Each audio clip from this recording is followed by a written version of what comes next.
Welcome to our channel. Adori. It's a motherhood. Ati, what's going on?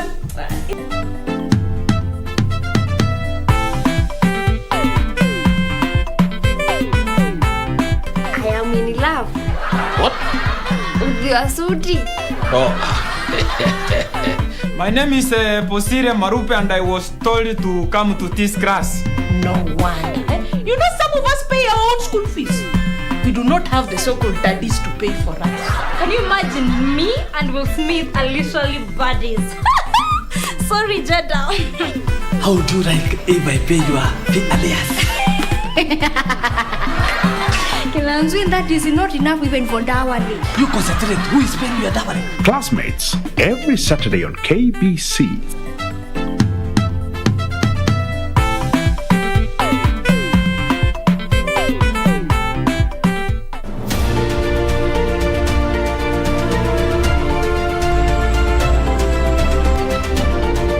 This snake has no venom, but it's clearly not harmless because it's a python and it's incredibly strong. Those are devils. They need to be killed. So I said, no, I think they need their life. They go to the local mgangas, they die. The amount of venom that came out of it, minute. This is enough to kill an elephant. If somebody's afraid of snakes, I am actually the dawa. I know how to get rid of those fear. My name is Boniface Momanyi, and I am a wildlife warrior.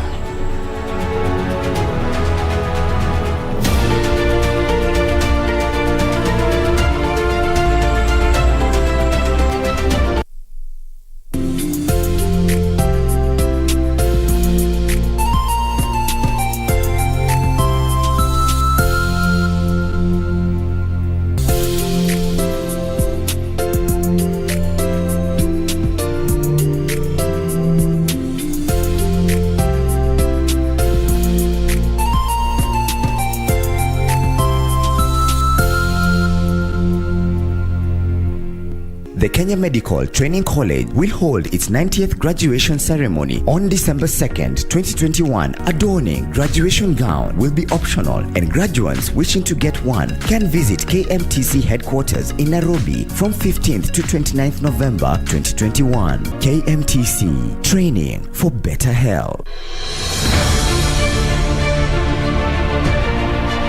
Tangu kuzinduliwa kwa vigezo vinne vikuu vya ajenda ya maendeleo na rais zijulikanazo kama the Big Four Agenda, serikali za kaunti zimeanzisha baadhi ya miradi inayoambatana na vigezo hivyo. This Big Four Agenda provides young persons with multiple avenues for self-fulfillment, economic empowerment, dignified living, as well as service to Kenya. Kaunti ya Kitui imeanzisha miradi ya kuzalisha bidhaa mbalimbali huku ikibuni nafasi za kazi na kukuza uchumi. Governor, zote tungechukua hii Big Four Agenda. Hii ndio game changer. Ijumaa hii saa 2:30 jioni katika KBC Channel 1, tazama jinsi kaunti ya Kitui ilivyowekeza katika miradi inayolingana na the Big Four.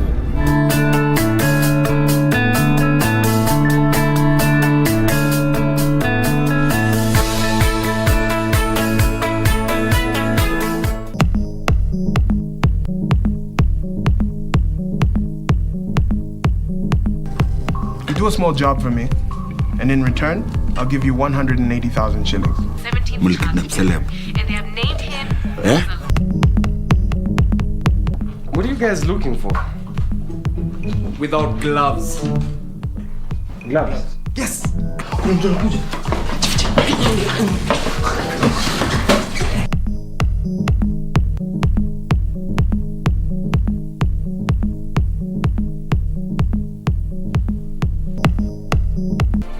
Do you have a news story to share with KBC?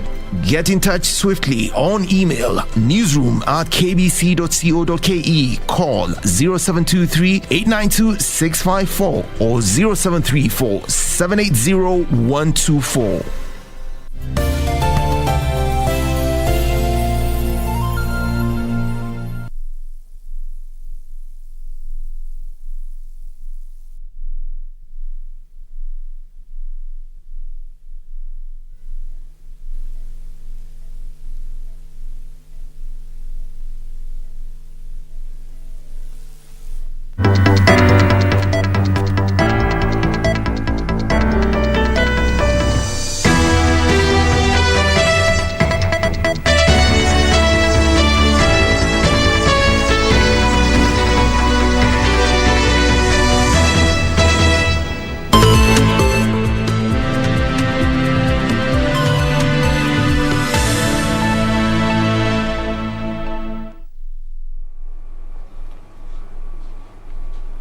A very good afternoon to you. Thank you for making time to join us here on KBC Channel 1 Lunchtime News.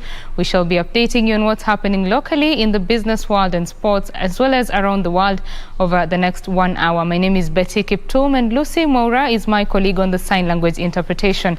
Now, truck drivers along the Northern Corridor have attributed the traffic snarl-up on the busy highway to the slow pace of clearance by the Malabo border officials. According to the drivers, the snarl-up was costing them time and money, with some even claiming to spend close to 1 week to get to their destination. This is the scene at the Northern Corridor. The traffic snarl-up that stretches kilometers and kilometers in both Busia and Bungoma counties. The drivers here are saying that they are forced to skip meals and resist attending to nature calls for fear of being overtaken by their colleagues. Haja yenyewe ni ngumu sababu ukisimama kidogo mwenzako anakukata mwenye haraka. Hata hizi kupata nafasi kwamba umeenda choo kidogo ama choo kubwa, hiyo haja ni ngumu sana kwenda. Hata wacha kukula kwa. Some drivers have taken close to 5 days to cover the 30 kilometers, saying that it is wastage of time. Shida ni laini tu. Tumeingia Kimaitu asubuhi, tumeingia kwa laini, tumeshinda na tumekesha. The affected drivers are accusing the custom officials of laxity and dishonesty. Kuna gari kama tangi za kuna kampuni nyingine za overlap na askari kwa barabarani na ndio anawana escort. Yenyewe askari. Sisi tumepanga laini, tumeshinda hapo na tumekesha. Watu wanapita. The drivers are now appealing to the relevant authorities to intervene to bring sanity to the crucial pillar of the regional economy. Reporting for Lunchtime News, Amamboi Otende. Now, Thika Deputy County Commissioner Bogo Mathoia has called for investigation of Thika Lands Registry after it emerged that a stranger has been working in the office unnoticed for 2 years. The stranger is said to have been hired as a support staff but went on to elevate herself to a senior position. Thika Chief Lands Registrar Joseph Kamuyu has, however, distanced himself from the case, saying he isn't aware of her appointment.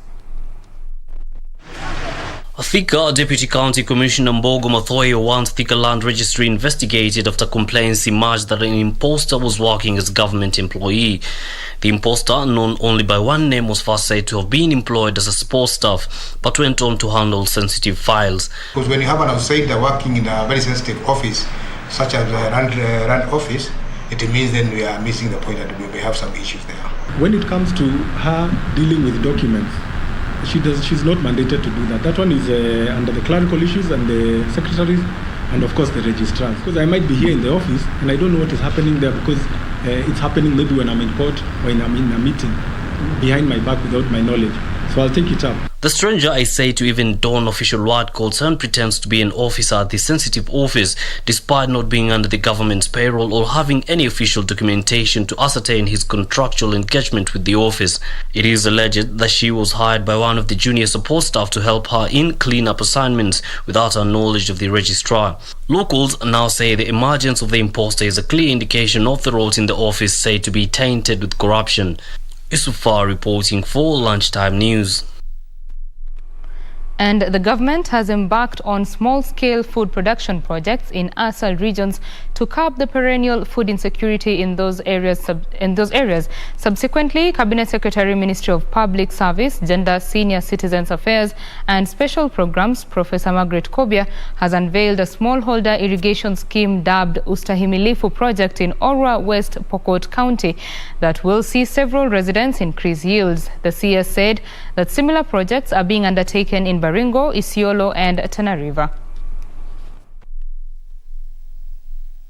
The Cabinet Secretary, Ministry of Public Service, Gender, Senior Citizen Affairs and Special Programs, Professor Margaret Kobia, who is in a fact-finding mission in drought-affected areas, said that the Parazani irrigation scheme will assist in supporting resilience for sustainable livelihoods as well as boost food and nutrition security of vulnerable households in the Azle County of West Pokot.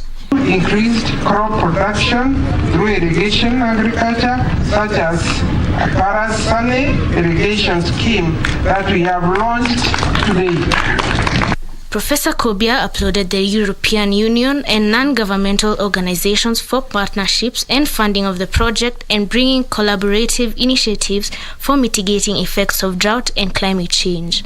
commend the NGOs, consortium partners, Northern Region, especially the CEO, Tom Alapa, who is here with us from Northern Region Trust, European Committee for Training and Agriculture, which is more or less the SEPA, the Impact, AMLEF Africa, and the Social Ministry Research Network for raising close to 139 million Kenya shillings, which constitutes 21% of the total project costs.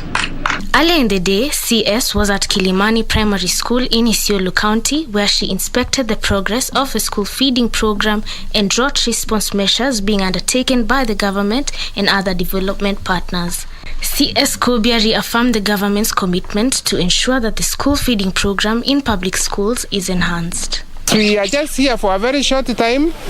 We will make sure your food program continues so that you can also be in school, and anything else that the government and the Ministry of Education and the County Commissioner thinks is good for you, so that you can remain in school, finish and get a training, either become a very successful business person or a very successful senior government official or a very successful private sector official. We want to support you now. In politics, members of the political party's Liaison Committee are now calling the Independent Electoral and Boundaries Commission, IEBC, of ignoring key stakeholders in its preparations for the next elections. Speaking after a two-day retreat in Naivasha, where the IEBC failed to send a representative, the team said the move to sideline key stakeholders in the preparation preparation exercise is suspect. Very disappointed. The members from 83 political parties in the country were incensed by the failure by the IEBC to send a representative to their retreat in Naivasha. Led by Chairman Evans Misaki, the political party's liaison committee accused the electoral body of poisoning the country by shunning key stakeholders 10 months to the next elections.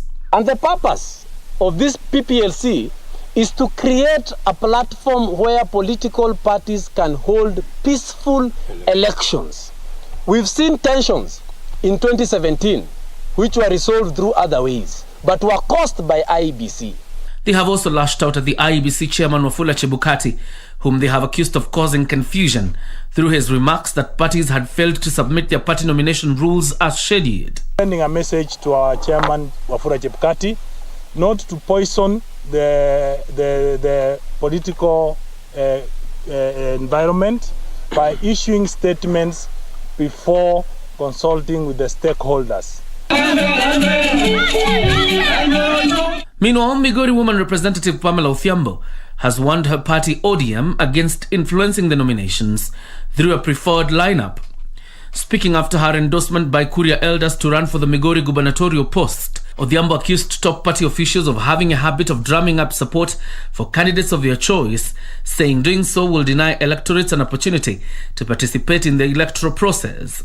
Wana Migori, nyinyi mtachagua viongozi wenu hapa Migori. Ninaomba kwa unyenyekevu, wanasiasa wa Homa Bay, hebu ongeeni siasa ya Homa Bay na wasiana wa Kisumu vile vile. In Western Kenya, leaders have differed over the presidential ambitions of principles of the One Kenya Alliance, with some pushing that they pick their presidential candidate the soonest possible. Tunataka hii muungano inaitwa OKA wafanye uamuzi, watupatie presidential candidate kabla ya 25th of December. Tunataka tuende Christmas kama tuko na candidate, tuanze kumarket huyo candidate kwa watu.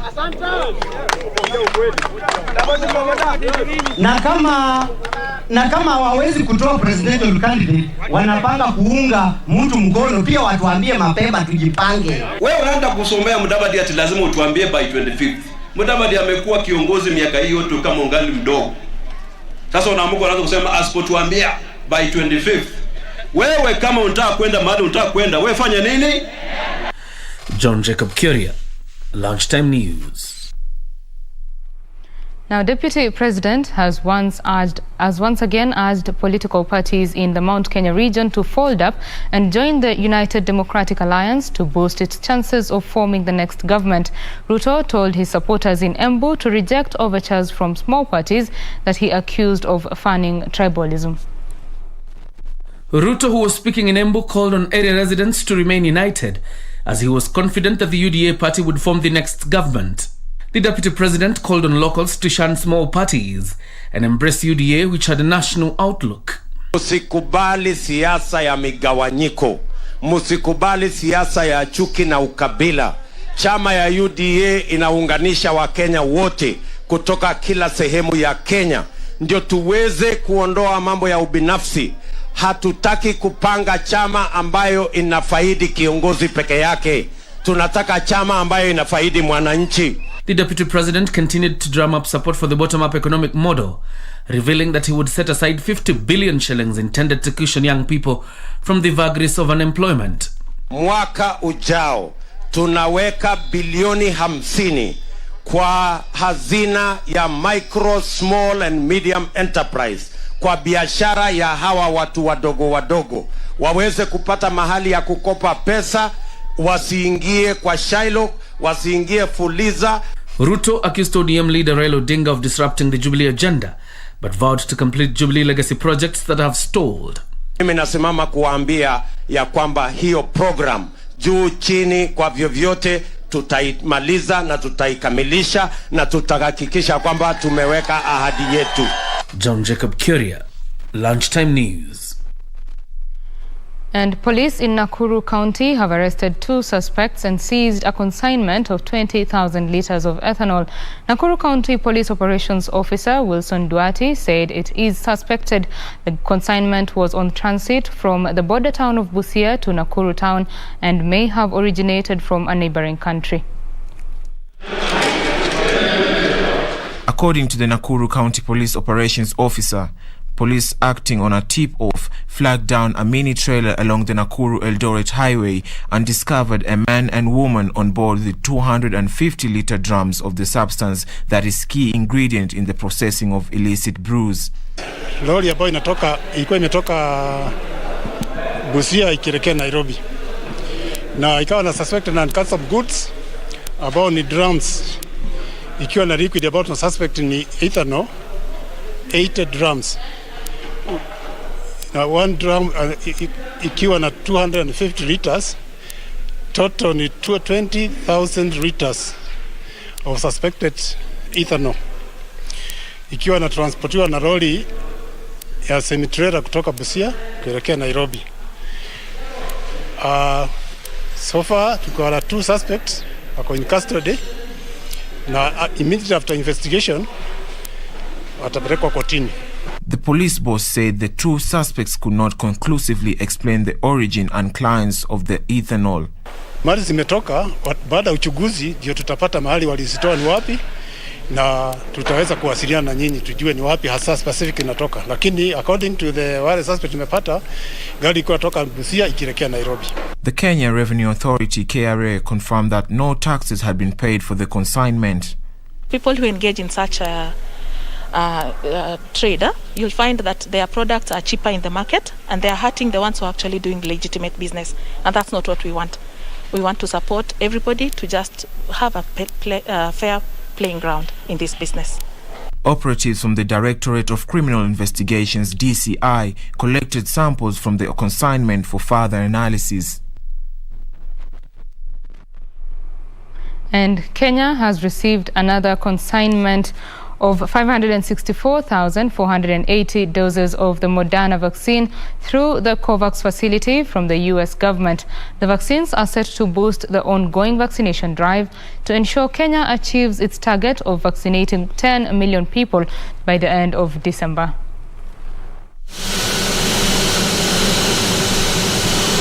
The arrival of the 564,480 doses of Moderna vaccines aboard a British Airways flight signifies yet another boost to Kenya's fight against COVID-19. The jabs from the US government arriving through the COVAX facility.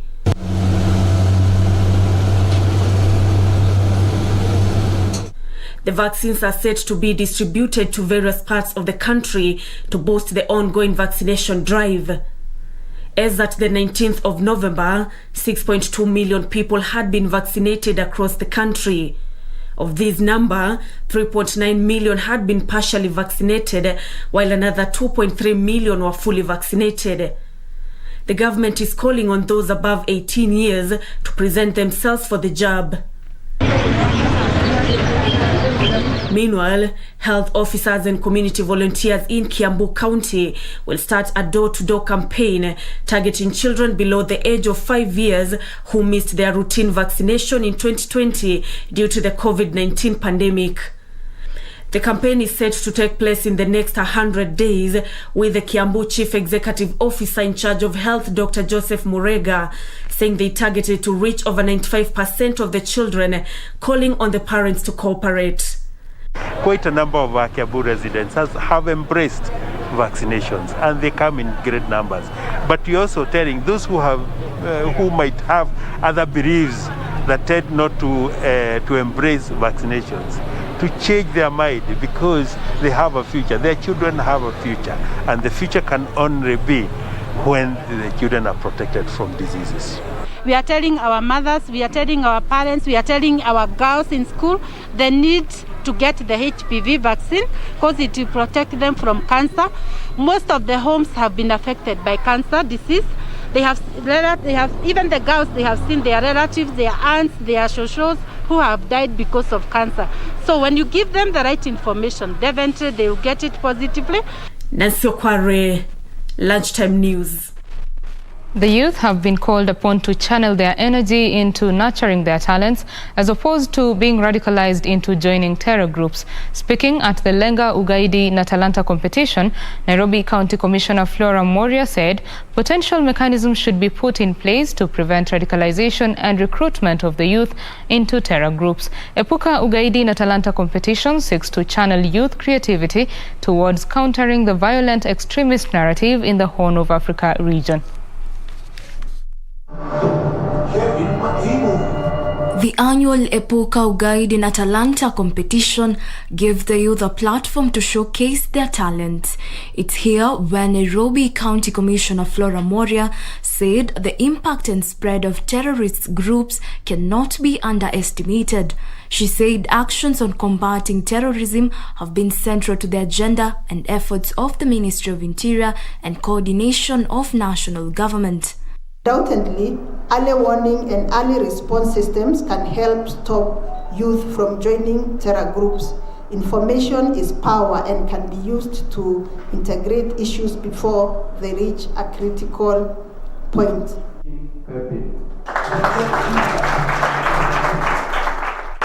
Epuka Ugaidi established a youth-led initiative known as Lenga Ugaidi na Talanta competition that seeks to channel youth creativity towards countering the violent extremist narrative in the Horn of Africa region.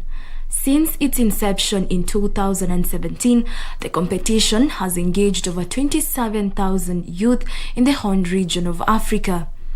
In the same vein, education and dissemination of knowledge through well-informed messaging, such as the strategy being utilized by Epuka Ugaidi, can be used as a tool to intercept and thwart the work of terrorist groups. At the same time, Director National Terrorism Center, Dr. Rose Nyawera, called upon stakeholders to strive and engage the society to promote awareness on the prevention of violent extremism while striving towards ensuring a better society. One of the ways that you can actually catch and sustain this youthful population is recognizing the talents that they have. And there's a lot of talent amongst our youth that we really need to grow. Statistics show that more than half of Al-Shabaab's membership is youth drawn from the Horn of Africa. Jacqueline Masharia for Lunchtime News. Hundreds of squatters in Nakuru County had a reason to smile after they were issued with land title deeds. At least 585 title deeds were given to the residents of Giwa Settlement Scheme in Visoi Ward within Rongai Sub-County through the titling program being under the county government and the Ministry of Lands. The titling program, initiated by President Uhuru Kenyatta last year, seeks to uplift the living standards of more than 200,000 residents through the issuance of land ownership documents. Nakuru County Governor Lee Kinyanjui, who presided over the event, said that so far 70,000 title deeds had been issued to the rightful owners across the 11 sub-counties since the exercise kicked off. We do not want ever to deal with the issue of IDPs. As a result of elections, we never want to hear that.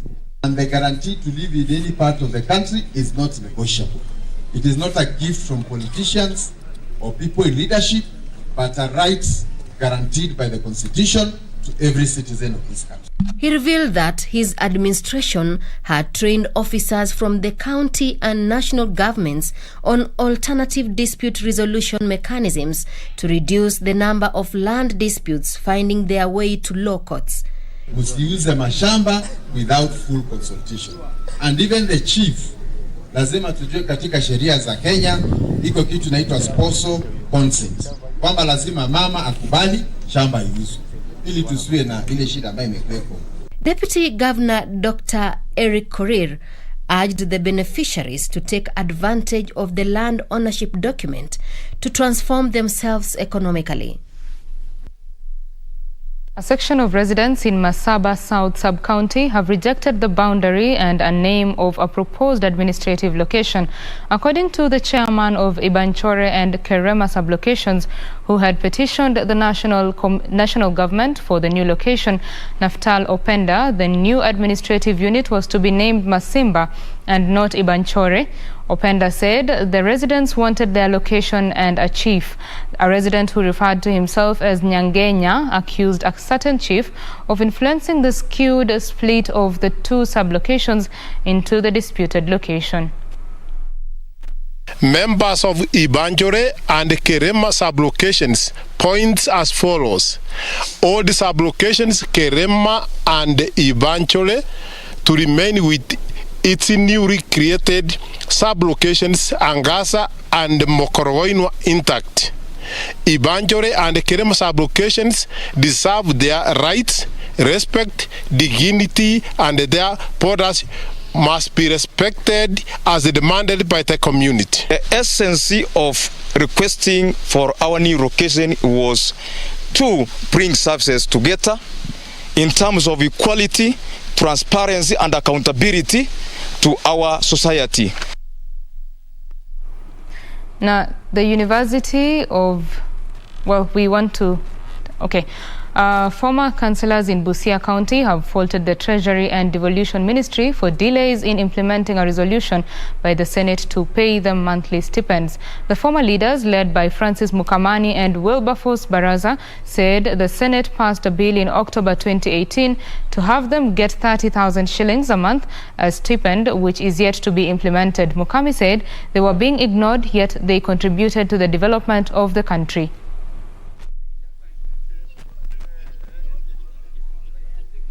Na tungefikiria hata serikali kuu, serikali ya counties ifikirie hawa viongozi ndio walifanya kazi mingi. Walikuwa waaminifu. Wakati huo walikuwa hakuna pesa, lakini kuna pesa ile ya latifu ambayo ilikuwa inakuja mkononi yao. Hao waheshimiwa walifanya bidii, wakahakikisha hizo pesa zimefika kwa mwananchi. Tungali ombi letu hasa kwa kaunti ya Busia ni ya kwamba wale councillors ambao bado wangali na nguvu, kuna hizi boards, iwe kwa health board, educational board, ya kwamba hao former councillors wamewekwa katika vitengo. The National Police Service Commission, in collaboration with the ministry, is undertaking medical assessment exercise for sick officers and those injured in the line of duty. The commission's chairperson, Eliud Kinuthia, said that the commission targets to assess 2,000 officers countrywide and has already done about 1,400.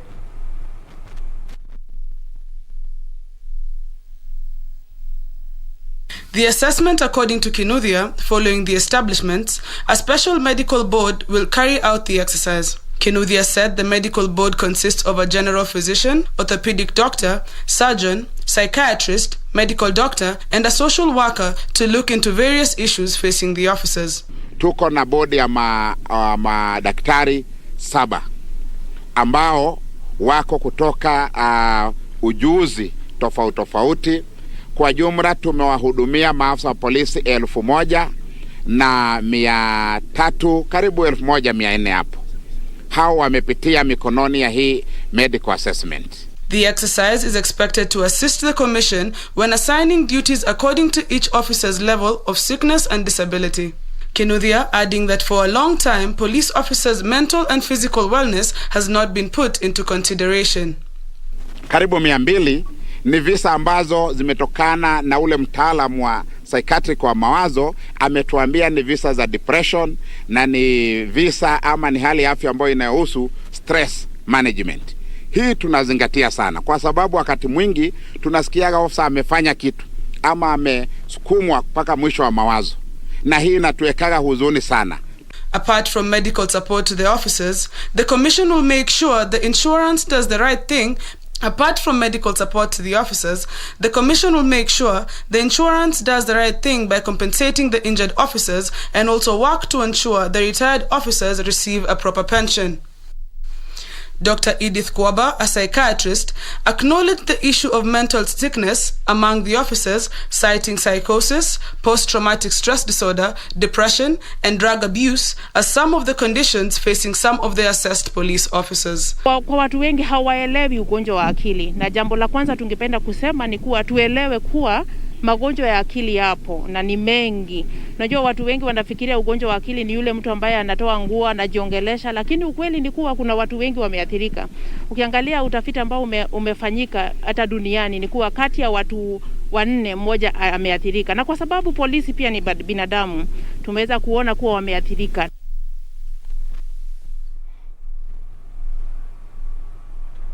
Now, there is a steady increase of donkeys population in KAJIADO after the government imposed a ban on commercial slaughtering of the animals 2 years ago. A survey done by a local non-government organization indicates that the population has increased by almost 50%, and locals say the ban should continue.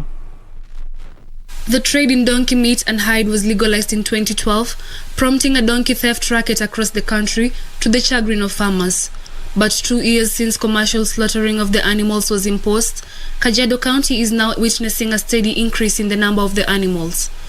Tumepata nafuu wakati hizo vichinjio zimefungwa. Punda zimeongezeka.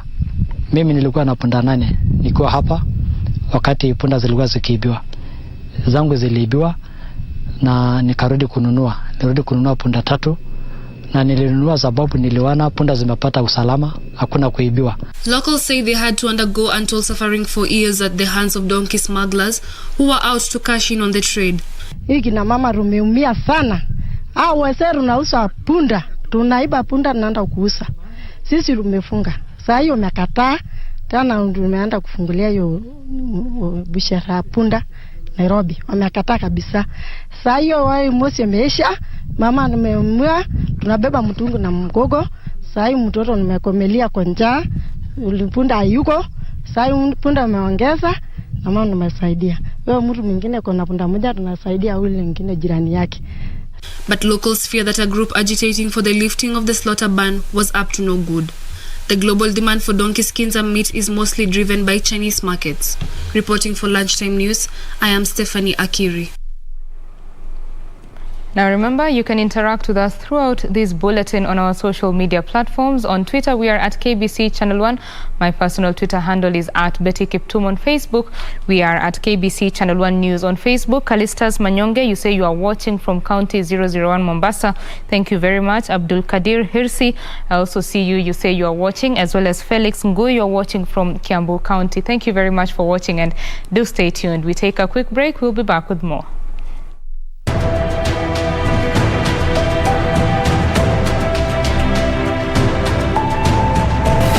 It will be my duty to uphold the dignity and the honor of this house, to uphold your individual rights and above all, to enforce strict compliance with the standing orders of this House in a completely impartial manner. Honorable members, given the heavy responsibilities you have placed on my shoulders, it is my sincere hope and prayer that I count upon the support and friendship of all members, and not just those who have just elected me. For only such cooperation will ensure the success of this august House.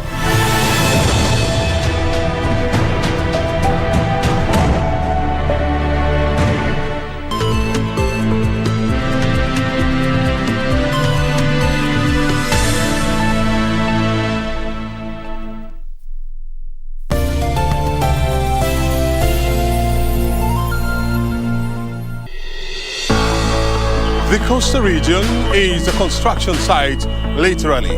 From highways and byways to ports and shiny roads, the evidence is there to be seen and to be touched. But what are the economic benefits of all these projects? Better connectivity, more efficient roads, give people an opportunity to actually acquire land away from a busy commercial center and go to areas where land is cheaper, and therefore use the excess money to invest into productive activities.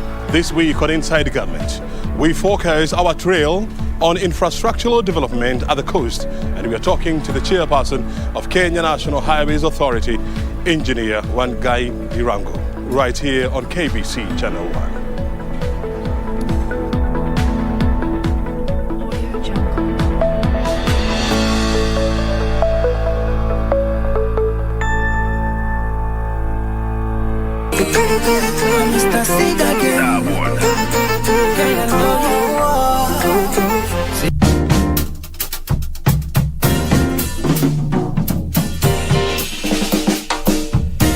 Hi guys, welcome to our channel. Adori is a motherhood. What's going on? Log on to the KBC website at www.kbc.co.ke to get the latest breaking news, entertainment, sports, politics, lifestyle or business trends from Kenya and around the world. Never miss new episodes from your favorite TV shows, reruns and movies. Just stream online or watch live on your YouTube channel at KBC Channel 1 TV shows. For the day's biggest stories, trustworthy news and family entertainment, log on to KBC Channel 1. Watch what you want anytime, anywhere.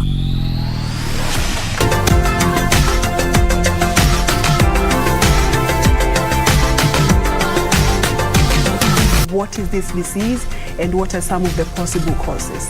Malaria is a disease of still a huge public health concern. It is transmitted by the fecal anopheles mosquito. If you are in Nairobi, the mosquitoes in Nairobi don't transmit malaria. Is it true? They not only spread malaria, we have mosquitoes that even spread other diseases. What are the interventions and challenges accompanying their implementation? As a Ministry of Health, with support and collaboration from partners, we normally do distribute nets every 3 years, what we call mass net campaigns. Like for example, this year we are distributing nets to 27 counties.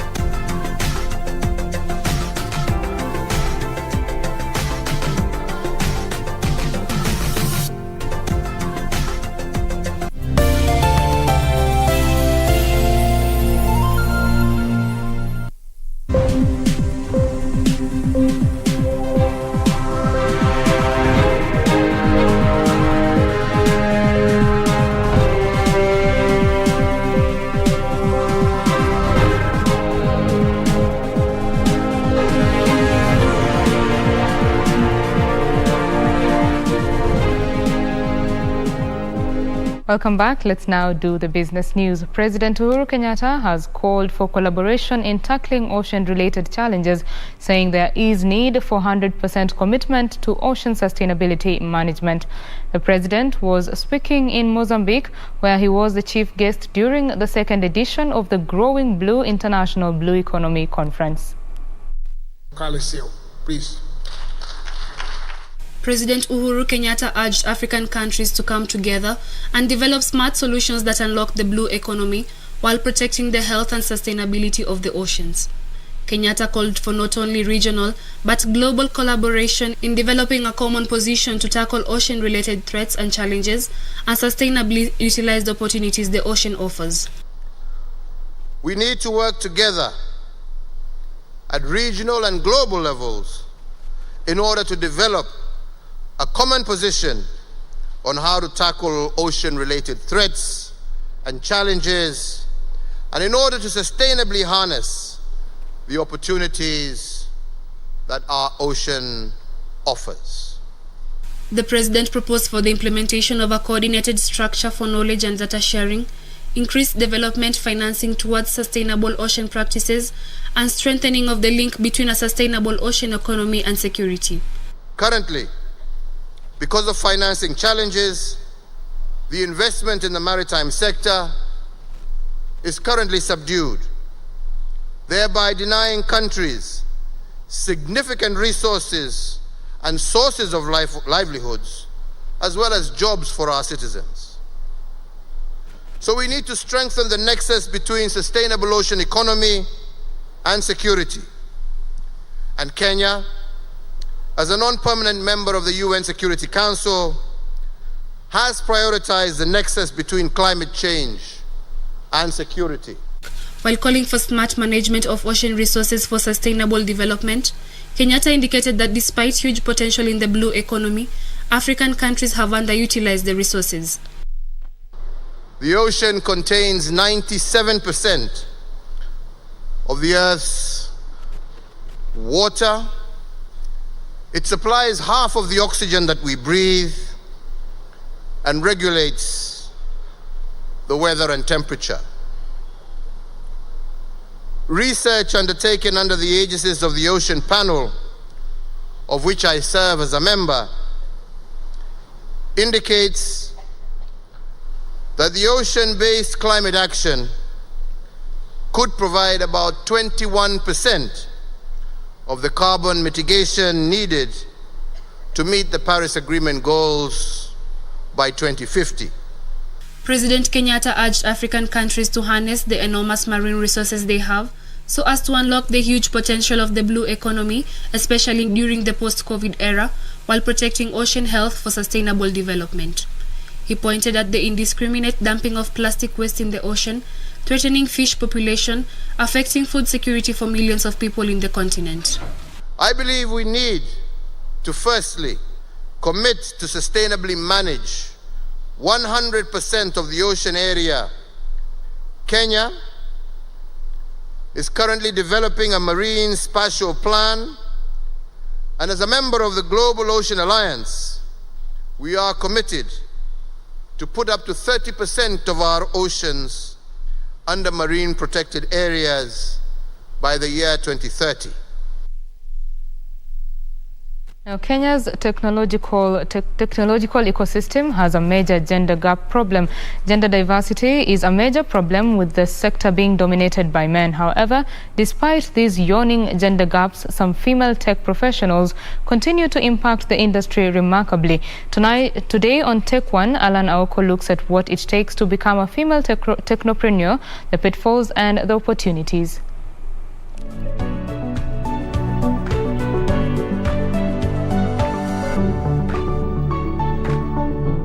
Even as the country warms up to women in technology, of course, there are some of those who take it because it's thrilling, it's exciting, it's challenging. For example, Android engineering. According to the Ministry of ICT and Innovation, women are underrepresented in ICT jobs and top management and academic careers. The report further shows that men are 4 times more likely than women to be ICT specialists. The report also shows only 0.5% of girls aspire to become ICT professionals, compared to 5% of boys. Definitely the minority of just being a woman in tech. You get to join companies and you're the only lady in the department, and you always tend to feel outnumbered. Meet Hannah Olukoye, an Android engineer with Andela, a North American-based company that supplies global organizations with skilled software developers.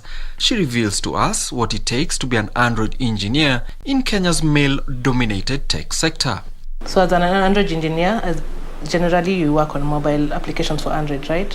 So there's an aspect where you can be working on the front facing side of the app, where like now the users get to see the different screens, the users get to play around with like what does this button do.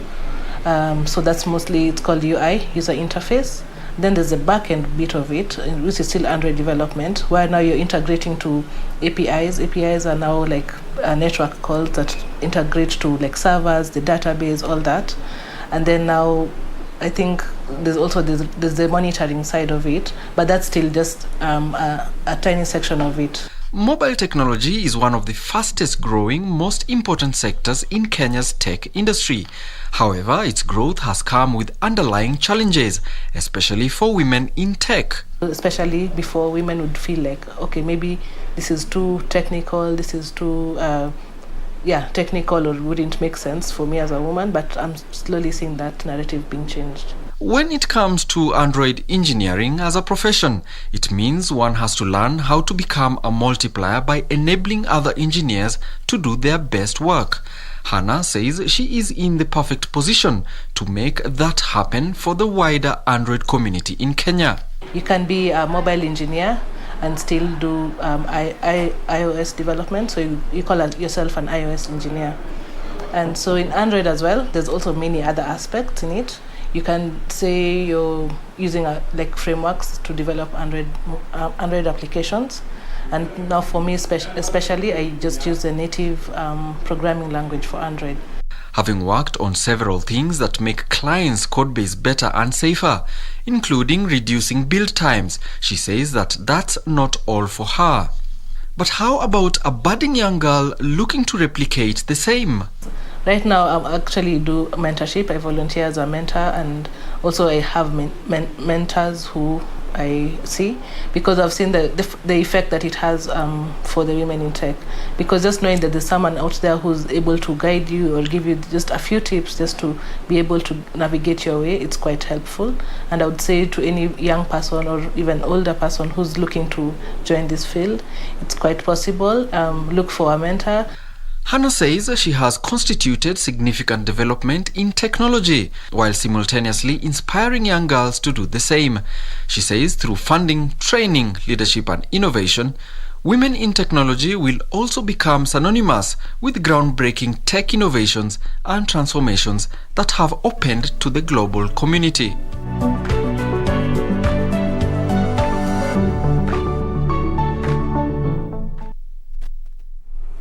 Across borders, experts say Algeria can end its costly milk imports if the government delivers on promises to subsidize agricultural imports and encourage more people to join dairy farming.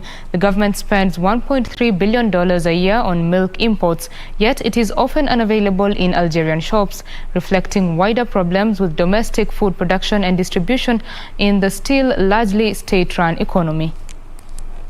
With state revenues pressured by lower oil prices and output in recent years, Algeria has had to withdraw heavily on its foreign currency reserves to finance imports of foodstuffs including milk as well as other subsidized goods. The government is eager to increase domestic food production as it cautiously moves to reform parts of an economy long dominated by oil and gas. Algeria has historically been reluctant to touch social entitlements for fear of triggering social unrest. Meanwhile, the Angolan government plans to build 21 logistics centers by 2038 in order to minimize the challenges of goods transport, which is still heavily dependent on road transport. The information was announced by the Minister for Transport at the launch of the International Public Tender for Concession, Construction, Operation and Commercial Management of the Soyo and Luvo logistic platforms.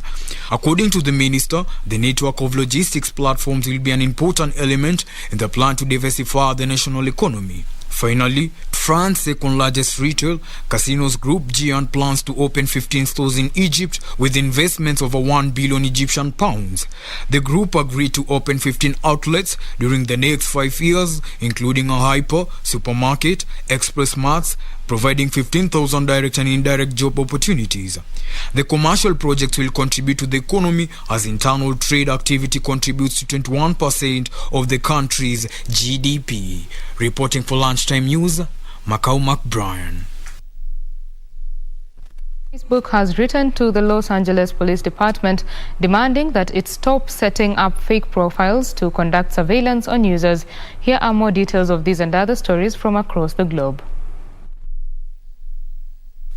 This comes after it was revealed that the US Police Department had been working with a tech firm analyzing user data to help solve crimes.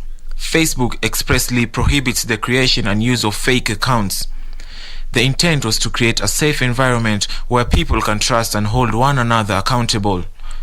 Not only do LAPD instructional documents use Facebook as an explicit example in advising officers to set up fake social media accounts, but documents also indicate that LAPD policies simply allow officers to create fake accounts for online investigative activity.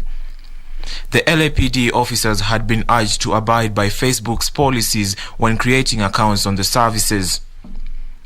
Meanwhile, Alibaba shares have slumped by more than 10% in Hong Kong's trade after the Chinese online retail giant warned of a slowdown in consumer spending. The company forecast that its annual revenue will grow at the slowest pace since its stock market debut in 2014. Alibaba stated that increasing competition and slowing consumption in China were the main causes for the weaker growth. Chinese shoppers have become more cautious about spending with new coronavirus outbreaks, power shortages, and concerns about the property market weighing on sentiment. Finally, Asia's sports crude market has peaked after touching near 2-year highs as a possible release of oil results from top consumers globally dented sentiment and weighed on prices. The administration of US President Joe Biden asked big oil buyers like China, India, and Japan to consider releasing crude stockpiles. China said it is working on a release of its crude reserves, while Japan and South Korea are reviewing the US request. Traders say the possible unprecedented coordinated oil release by top consumers has chilled buying interest in recent sessions, resulting in key physical spot prices premium weakening for crude sold to Asian buyers out of the Middle East and Russia.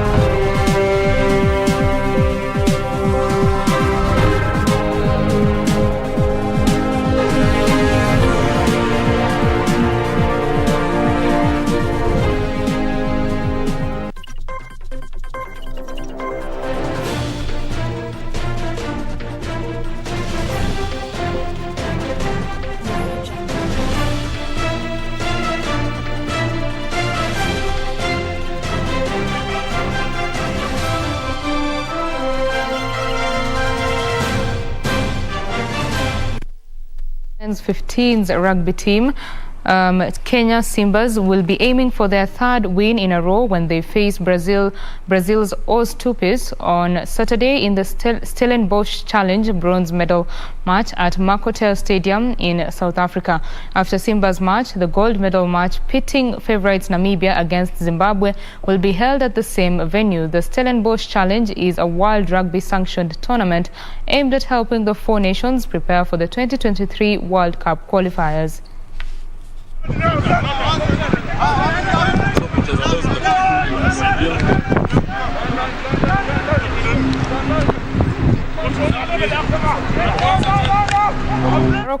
Morocco's Astar bagged bronze at the inaugural CAF Women's Champions League after humbling Equatorial Guinea's Malabo Kings 3-1 at the 30th June Stadium in Cairo, Egypt. Meanwhile, South African champions Mamelodi Sundowns ladies will face Ghanaian outfit Hasakas in the final tonight at the 30th June Stadium in Cairo. Tonight's final will be beamed live on KBC's Y254. She's got much support. Fatima Tagnaout scored early in the 10th minute of the first half to give Astar the lead before the break. Tagnaout takes a few extra touches and opens the scoring. Carolina Martins Pereira. Scottish League champions Rangers have appointed Giovanni van Bronckhorst as their new head coach after Steven Gerrard's move to Aston Villa.